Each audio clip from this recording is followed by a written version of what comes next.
Well, good day everyone, and welcome back to the channel. So I've been riding this wonderful Kawasaki Z900RS around for the last 6 months or so and made a few reviews on it, made a few videos on it. And so this is my final take on it with a few other really important performance bits that I think were important for the bike, for me anyway, the style that I like to ride. So I hope you enjoy it. We're heading into winter now here in Seattle, in the fall or autumn as some people like to call it around the world. And we're going to be riding throughout the winter, and I'm going to have another bike to sort of put to the test during the winter months. And so you can look forward to that. I'll be announcing it soon. And I hope you enjoy this final review. And please like, subscribe, all that fun stuff. And just a reminder, I have a podcast and it's pretty fun. I've had all sorts of folks on it, from MotoGP people to racers in the US to up and coming young stars to coaches from the California Superbike School, Yamaha Champ School. So if you haven't tuned into my podcast, it's on Spotify, it's on Apple Podcasts, it's also here on YouTube. So go check it out, follow, like, subscribe, all that fun stuff. And feel free to shoot me a note anytime if you've got questions or if things you'd like to see on the channel. I'll be all ears and I try to reply to all of those. So cheers everyone, let's go check it out. Now this is going to be my final update on the 2025 Kawasaki Z900RS SE that I've been riding. And if you've watched the previous two videos, you've seen how this bike's evolved for me. After spending a lot of time with it, I'm wrapping things up and moving on to the next test bike, which will be revealing soon, so keep an eye out for that. But before I park the Z900RS up for good, I thought it'd be good to talk about some of the last few upgrades that I really think elevate it. They elevate the experience, especially if you're pushing this bike beyond casual Sunday rides. The most impactful mod was upgrading the stock front master cylinder to the Brembo RCS19 Radial Master, and I paired that with the Spiegler Stainless Steel Brake Lines. And I've also included a full Akrapovic header system now, which not only drops the weight and adds a little top-end punch, but it really improves the throttle response and gives the bike a much more refined sound profile, even though I have also flashed the bike with two of DynoWorks' latest ECU Flash. But it's probably worth talking about the brakes first, because this is where the biggest transformation happened. The stock Tokiko Master on the Z900 is decent, especially with the Brembo M4.32 calipers that Kawasaki fits from the factory. But it lacks the lever feel and modulation you get with a high-end radial setup, especially if you're used to riding more sporty bikes on the track as I am. So now I'm riding up a familiar street in my neighborhood and I'm thinking a little bit about this motorcycle. Now, I review a lot of motorcycles and I tend to review them, move them on, and then review another motorcycle. I just can't keep all of them in my garage as much as I'd love to. I can't. Now, this is one of those motorcycles, though, that really had me thinking hard about whether or not I was going to try and keep it in the garage. Unfortunately, it's not going to happen this time round, but it came really close, and here's why. Well, first of all, it just looks like a motorcycle should look. You know, it's a good, honest motorcycle. It's not trying to be something that it isn't. It's working really hard to stay a modern classic without giving away too much to the new world of fangled electronics. Now, I know that there is a new model available now. Well, it's been announced. And the new version of this, which is shipping in a few months' time here in the US, is going to have a few updates. It's going to have a lean-sensitive IMU. It's going to have a quick shifter. And they claim it'll have a little bit more power. But that's about it. So, of course, the question I ask myself is that something I really want, or maybe anyone should really want in a modern classic? Of course, I understand that if you grew up in a world where things such as electronic throttles and hydraulic clutches and brakes didn't exist, and everything was old school, I suppose, then that statement probably appeals. But maybe if you're a newer generation of rider and you've had the luxury of some of these modern conveniences, then maybe a more modern take on an old design is something you really want, and I totally get and understand that. And I think it's easy for riders of my demographic to probably, maybe sometimes, kind of look back and wish the past was still here, but the reality is looking backwards just gives you a sore neck. There's nothing you can do about that. So I think that the evolution this bike is making is probably headed in the right direction. It's moving forward, but not too fast forward. It's going to have some of those modern conveniences that people like.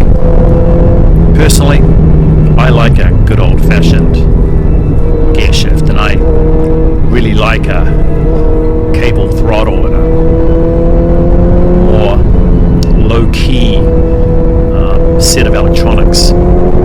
Sure, an IMU, all-access cornering IMU is nice, but it also makes us forget what it means to really control and ride a motorcycle.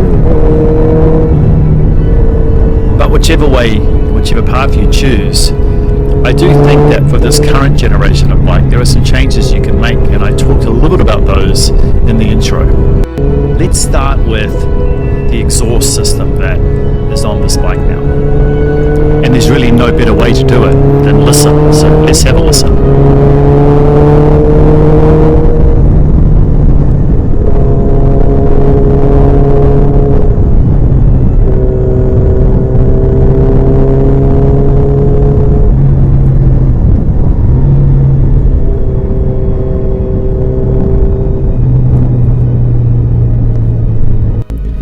So what do you guys think? Does it have a nice growl to it? I think it does. Now, the thing that makes this growl a little bit louder than maybe an Akrapovic can and header system would is the fact that I've kept the OEM end can exhaust and just replaced the headers. So the catalytic converter, the bread box, which traditionally would have the baffle in it, has gone, and so it's just a straight through system, and it's definitely a lot louder than the system that I put on my Ninja 1100 SX that I also made a video on, like noticeably louder. So if you were to ask me would I keep it for every day, the answer would definitely be no, actually. But if you're into really loud pipes, then this is a pretty loud one.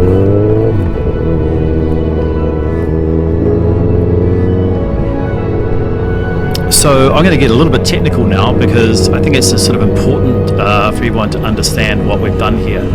So this is the two-wheel DynoWorks graph that shows the before and after, before the full exhaust and after the full exhaust. Now the blue line shows just the full exhaust only, and the red line shows the full exhaust plus the two-wheel DynoWorks ECU Flash.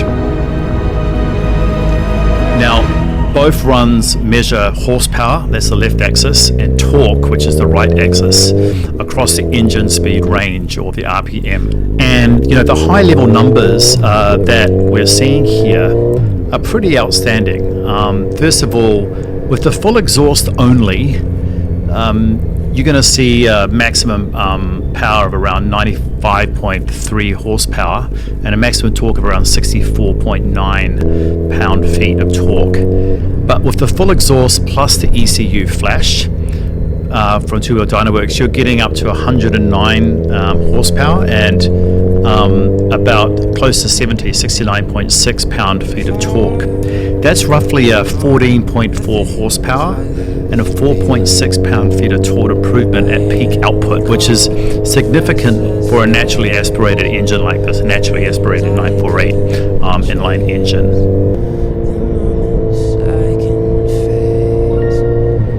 So in terms of power delivery, it's from about 4,500 RPM onward. The red line, the flashed ECU on this graph, consistently rises above the blue, and the gains are broad and linear. They're not just peak numbers. And you can see an improved mid-range torque of about 4,000 to 7,000 RPM, which is where most street riders spend their time. It's where we spend our time.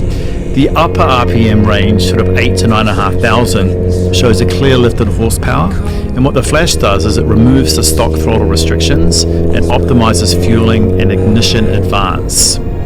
In terms of sort of a torque curve improvements, when you look at the torque curve, it's flatter and stronger across the rev range after the Flash. The stock ECU tends to run lean. That's because of emissions compliance, and that can cause a dip in the torque line of around 4,000 to 5,000 RPM, and the Flash smooths these out. So the result is a smoother throttle response, a stronger roll-on acceleration, and just frankly better rideability.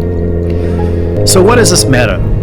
Well, first of all, the two-wheel DynoWorks ECU is calibrated to correct air-fuel ratios for the full exhaust, removes the factory restrictions, which are throttle, speed, and timing, and improve the ignition timing and fueling for more performance. And so in practice, as a street rider, what you'll feel, what I'm feeling here, is a sharper throttle response, sort of a stronger mid-range pull, and a more connected feel between the throttle input and the rear wheel output. And so that will eliminate a lot of the abrupt decel, or some call it snatchy, throttle transitions. So let's close by talking about the brakes.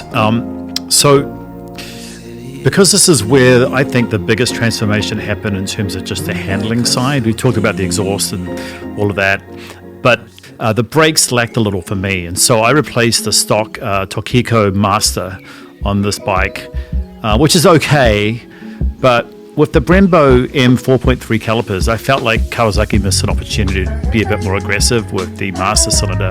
And so what it comes with sort of lacks the lever feel and modulation you get with a high-end radial setup. So I swapped them out for the RCS19 Brembos, and that gave me sort of immediate benefits, which are a firmer, more consistent bite point, the feeling when the brake is engaging, the bite point, and better modulation under aggressive braking, especially if you trail brake a lot. And that also provides significantly improved lever feedback. And then I combined that with upgrading the Spiegler the lines to Spiegler brake lines, which eliminate the sponginess of the OEM rubber hoses. And so for me, anyway, the braking system now feels more connected and more confidence-inspiring, especially under repeated hard use or spirited riding. Now, I will warn you that if you're not used to really strong brakes like this, take it easy, because they don't take a lot to engage, and so they take a bit of getting used to. But if you're used to riding performance bikes, especially on the track, you're going to love these brakes on the RS. Alright, so that's it from me. Another video done. Heading into winter. Ride safe out there, everyone, and don't forget to like, subscribe, and all that fun stuff, and I'll see you in the next video. Cheers.